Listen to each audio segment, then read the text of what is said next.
본 동영상은 귀신을 쫓아내는 사람이 되려면 이렇게 해보세요 라는 제목으로 설명을 합니다.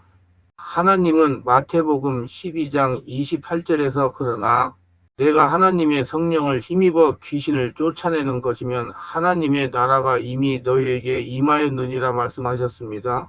크리스천들의 문제는 귀신을 쫓아내는 사역자를 우상화하는 것입니다. 그런데 알고 보면 성령 세례 받은 크리스천을 누구나 축기할 수 있다는 것입니다. 축기는 절대로 특정한 사람의 전용물이 아닙니다. 우리는 하나님의 군사입니다. 군사는 적을 두려워해서는 안 됩니다. 즉 우리의 대적인 귀신을 두려워하지 말라는 것입니다. 성령의 권능 앞에서는 아무것도 아닌 것이 귀신입니다. 담대해야 귀신을 축사할 수가 있습니다. 잊을만 하면 다시 일어나 우리를 안타깝게 하는 일이 있습니다. 최근에 귀신을 쫓다가 환자를 사망하게 한 사건이 일어났는데 함께 도왔던 사람들은 구속되고 축사를 주도한 사람은 달아났다고 합니다. 귀신 들린 청년을 구하기 위해서 축사를 하는 과정에서 환자가 너무 심하게 반항하기 때문에요. 여러 사람이 물리력으로 압박하고 입에 수건을 묶어 소리를 지르지 못하게 한 것이 화근이 되어 청년이 질식하여 숨졌다고 합니다. 이런 불행한 일이 종종 일어나는 것은 축사를 행하는 사람이 축사에 대한 지식이 부족했기 때문입니다. 영 분별력을 얻게 되면 귀신을 쫓을 수 있습니다. 귀신을 쫓는 은사를 성경에서는 영들을 분별하는 은사와 능력 행함의 은사로 소개하고 있습니다. 영은 단수가 아니라 복수이므로 여기에는 천사와 마귀와 귀신이 있습니다. 이들을 분별할 수 있는 능력을 받을 때 귀신을 쫓을 수 있습니다. 그러나 모든 은사가 다 그렇듯이 받았다고 해서 자동적으로 작동하는 것이 아닙니다. 예언의 은사를 받았으면 예언이 무엇인지 어떻게 사용해야 하는지 그리고 무엇 때문에 예언을 해야 하는지를 배워야 합니다. 성숙한 예언자를 통해서 기능뿐만 아니라 그 인격도 본받는 노력이 필요합니다. 신의 은사를 받았으면 어떤 절차를 통해서 병을 다루어야 하며 병을 통해서 환자가 지니고 있는 영적 문제도 다루어 주어야 합니다. 육체가 병들어 어떤 가르침이라도 따르지 않으면 안 되는 상황에 이런 사람에게 그 기회를 통해서 인격을 다루고 쓴 뿌리를 다루어 줘야 합니다.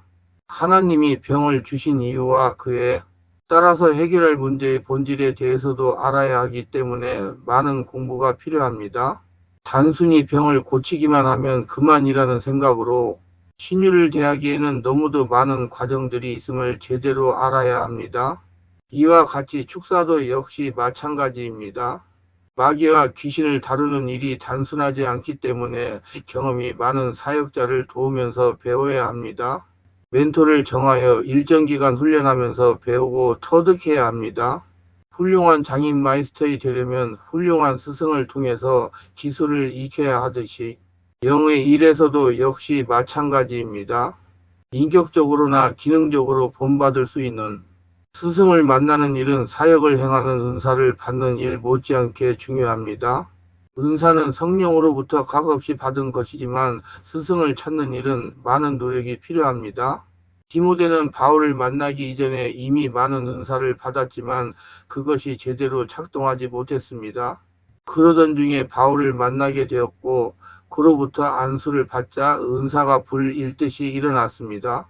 안수는 자신에게 주어진 은사가 작동할 수 있도록 일으키는 수단이 될 뿐만 아니라 안수하는 사람이 그런 능력을 가진 사람이라면 자신의 은사의 성향을 결정하는 중요한 수단이 되기도 합니다.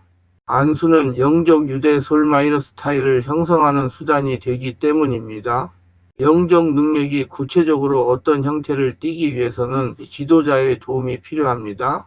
그렇지 못하면 많은 시간이 필요하고 은사를 제대로 개발하는데 시간도 많이 걸립니다. 그러나 지도자를 만나면 짧은 시간에 은사가 힘을 얻게 되며 성향도 결정이 되는 것입니다. 은사를 받은 사람은 은사를 받은 다른 사람으로부터 안수를 받는 것은 그 사람의 영적 성향을 물려받는 것을 의미하기도 합니다. 그렇기 때문에 안수를 받는 것은 신중하게 해야 합니다. 즉 안수는 안수하는 사람과 영적 유대를 이루겠다는 선언이 될 수도 있기 때문입니다. 본인은 모르고 안수를 받았고 안수하는 사람도 모르고 했다고 하더라도 영적 유대는 일어나는 것입니다. 그렇게 되면 안수를 받은 사람은 안수한 사람과 거의 비슷하게 사역을 행하게 됩니다. 후에 이런 사실을 깨닫고 그 영향에서 벗어나고자 한다면 많은 노력이 필요합니다. 한번 주어진 안수로서의 약속을 파기하고자 한다면 힘든 노력이 필요하며 그보다 더 큰 능력을 가진 사역자의 안수가 필요합니다. 영적 유대는 형성하는 데는 쉽지만 그것을 파기하는 데는 무척 힘이 듭니다. 이런 과정을 통과하지 않고 혼자 사역을 행하면 여러 가지 어려움이 생깁니다. 특히 축사 사역에서는 자칫하면 불행한 일을 당할 수 있는 것입니다. 이미 설명한 내용이지만 귀신을 쫓으려고 안수했다가 귀신이 들려 고생하는 경우라든가요.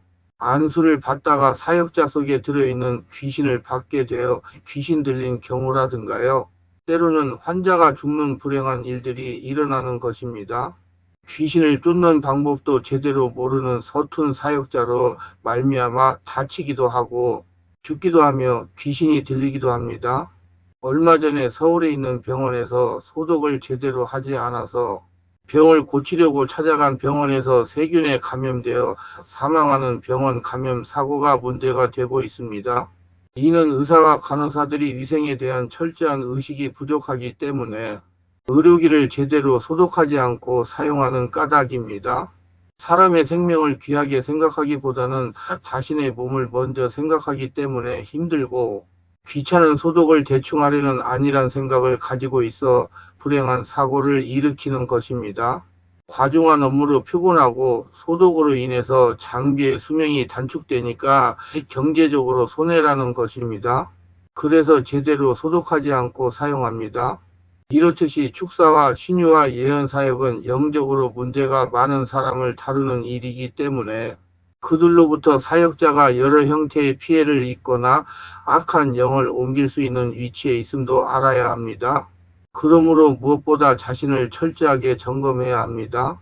귀신을 쫓는 일은 의외의 일이 일어날 가능성이 항상 있습니다.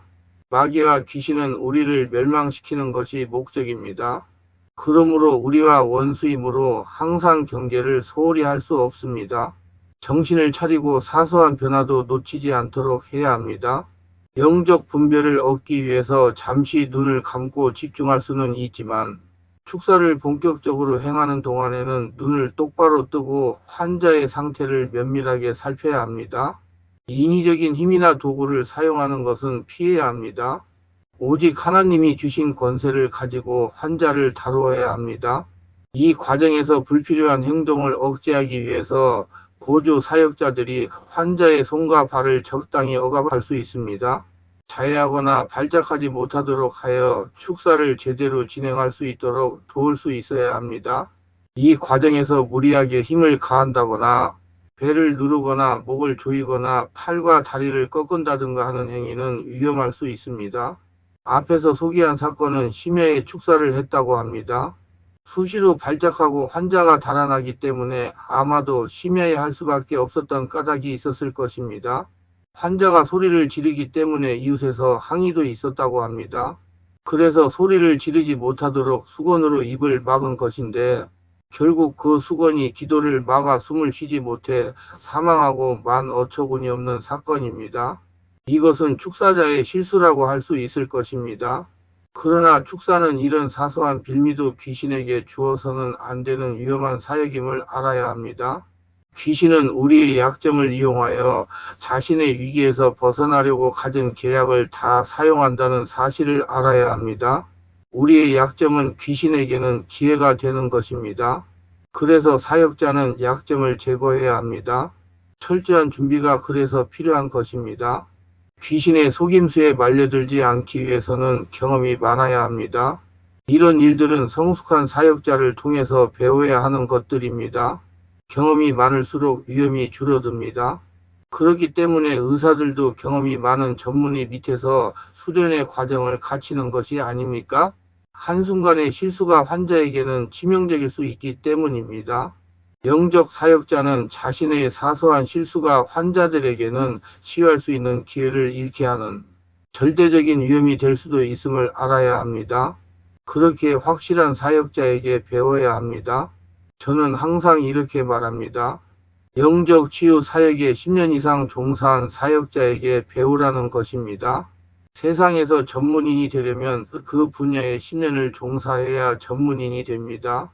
영적인 사역도 10년 이상을 해야 전문인이 됩니다. 이는 제가 10년 이상을 이 사역을 하다가 보니까 깨닫게 된 사실입니다. 전문가가 되어야 합니다. 그래야 귀중한 영혼을 살리면서 하나님의 군사를 양성할 수가 있습니다. 성령 세례 받은 크리스천은 누구나 귀신을 축사할 수가 있습니다. 귀신 축사는 특정한 사람만이 하는 사역이 절대로 아닙니다. 이렇게 귀신을 쫓아내는 사람이 되고 싶으면 이렇게 해보시기를 권면합니다. 특별하게 10에서 20년씩 영적, 정신적, 육체적으로 고통을 당하는 상태가 중한 분들과 성령의 강력한 권능과 성령의 불과 성령의 은사를 빨리 받고 싶은 분들과 10년 이상씩 귀신을 쫓아내고 치유를 받겠다고 전국을 헤매며 다녔어도 해결받지 못한 분들에 대해서는 매주 화 오전 930분부터 오후는 화-금 토요일 주일 1330부터 예약하여 개별 특별 집중 치유 시간을 갖고 있습니다. 한 번에 2명 밖에 할 수 없으므로 필히 일주일 전에 예약을 합니다. 예약하고 오시면 단기간에 자신이 눈과 몸으로 느끼고 주변 사람들이 알아볼 정도로 획기적이고 강력한 능력과 치유가 체험적으로 실제적으로 나타나 사람답게 살아갈 수가 있습니다. 돌아다니는 방황을 멈추고 안정을 찾아 사람답게 살아갈 수가 있습니다. 절대로 사기라고 생각하고 의심하지 마시고 꼭 해결받고 말겠다는 믿음을 가지고 예약하고 오시면 여기서도 저기서도 해결하지 못한 영적, 정신적, 육체적 치유와 귀신이 떠나가고 평안을 찾고 성령의 권능이 나타납니다. 오시면 치유받고 안정을 찾은 분들을 만나 뵐 수가 있습니다. 반드시 일주일 전에 전화 확인하시고 예약해야 합니다.